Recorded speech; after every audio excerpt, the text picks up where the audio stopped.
FA Cup Final 2025, Crystal Palace beat Man City. Watch this video. Hello, welcome to Tommy Edson. I hope you're all well. Very quick reaction video here to the FA Cup Final of last weekend. Bit of a delay in bringing this out. I've had other commitments.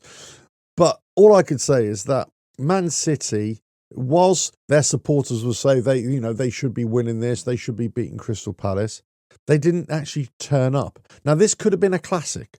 This could have been a total mismatch. It could have been lots of different things. But what it ended up being was that Crystal Palace were definitely holding their own. Now, we could talk about the keeper, whether he should have been sent off or not, and some of the refereeing decisions. Of course we could. We could talk about the value of VAR. We all have our thoughts on it, and my thoughts are it should be completely scrapped. It's not worth the paper it's written on, and it's not worth the system. It's not worth the investment. It's certainly not worth it from a fan experience when you're in the stadium. I was at the West Ham game against Forest at the weekend. Diabolical VAR process. Absolutely diabolical.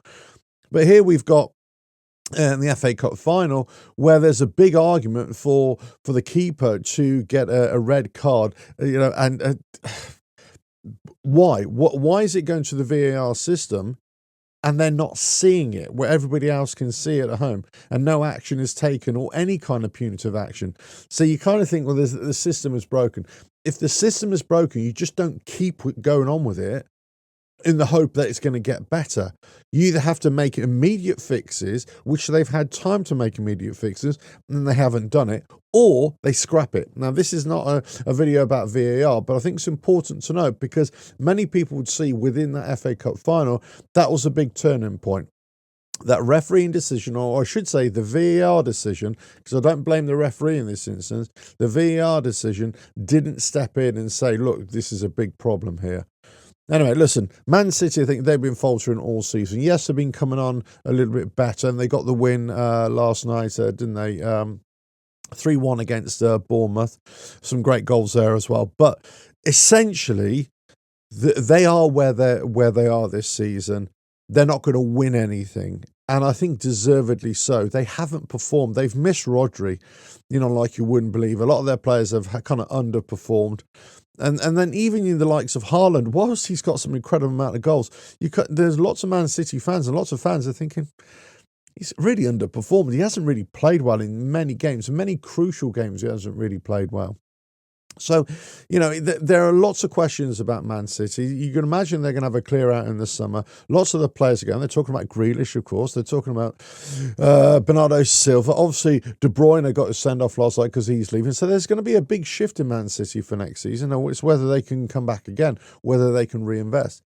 But getting into this final, I was thinking that Crystal Palace had a real good shout here because they've been coming on strong. They've been building momentum over the last few weeks, the last couple of months, 2.5 months, with their results, with their performances, and the way they just been going at it. So actually, I wasn't surprised. I wasn't surprised that they won the game. I thought it was a good game to watch. I thought it was kind of end-to-end. Both had their chances. But Crystal Palace were there, and if they were deserved winners. So it wasn't a classic. It wasn't a mismatch. It was just a decent win by Crystal Palace, who I thought deserved to win on the balance of play. Taking aside the red card VAR situation with the Crystal Palace keeper, of course. But let us know your thoughts in the comments below. I mean, many Man City fans, as I listened to lots of reports and lots of interviews after the game, the subsequent day as well, many Man City fans seem to be, a little bit blasé to it, a little bit kind of, we lost, or they're not really interested in going to the games, they're not really interested in going to the FA Cup Final. I mean, if there's that attitude, then you're saying, well, you've already got that kind of feeling that we're winning everything and it just doesn't mean anything and everything. Whereas a team like any other team, like Crystal Palace in this case, it means everything. So that's the difference in the fan base. That's the difference in the expectation. And that's the difference in the joy that the FA Cup brings. For me, Crystal Palace, deserved winners, absolute deserved winners. Fair play to them. Great day out for their fans. Fantastic. Well done.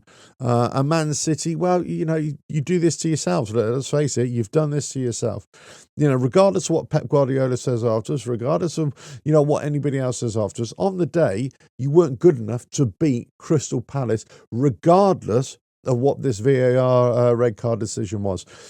Regardless, you just weren't good enough, and that's the key issue here. Let us know your thoughts in the comments below. If you like what I do here, just keep on watching videos. Don't forget, you can go to the website revelatorhalf.com/books for all the sporting books that I've got. You can go direct to Amazon as well. And with that, well, catch you again. Another video coming very soon. See you now.